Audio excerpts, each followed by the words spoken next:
so much. So last week from this podium, Jake Sullivan was asked about the Rafah operation, and he said, and I quote him, "What we're going to be looking at is whether there is a lot of deaths and destruction from this operation." So if what happened this weekend doesn't qualify as a lot of deaths and destruction, how would you describe it, and how would you quantify what a lot of deaths and destruction in Rafah is? We don't. There's not like a measuring stick here or a quota.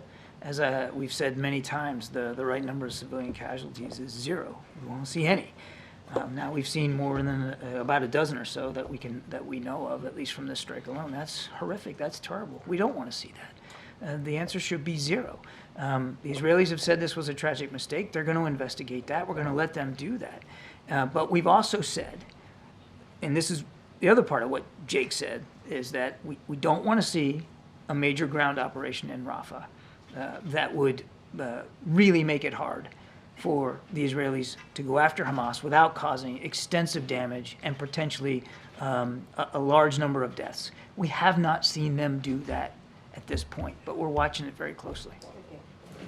Admiral, you've said repeatedly that the U.S. doesn't want to see a major ground operation in Rafah, but Israeli tanks just moved into central Rafah. How is that not a major military operation? Well, again, I don't want to talk about Israeli Defense Force operations, but my understanding is, and I believe the Israelis have spoken to this, that they are moving along something called the Philadelphia corridor, which is on the outskirts of the town, not in the town proper. That's what the Israelis have said.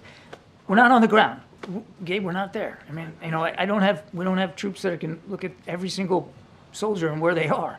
We're going based on what the Israelis are telling us and what they're saying publicly, and what we're able to discern as best we can. As you and I speak here today, we have not seen a major ground operation, and these tanks are moving along a corridor that they have told us previously that they would use on the outskirts of the town to try to put pressure on Hamas. NBC's crew in Gaza has described it as being central Rafah. If it were to be central Rafah, would that be considered as major? A single tank?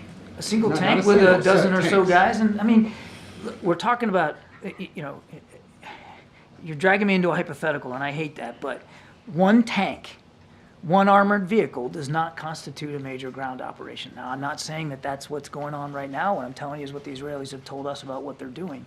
They tell us on the outskirts. A major ground operation is, you know, thousands and thousands of troops moving in a maneuvered, concentrated, coordinated way against a variety of targets on the ground. The kinds of things we've seen, we've done ourselves. That's what we're talking about here. And then one last thing on a strike today, at least 21 people killed in a strike that hit a tent camp in southern Gaza today. What's the U.S. response to that? We can't verify those reports. The Israelis are saying publicly that there was no such strike, so I'd point you to them. I can't speak to it.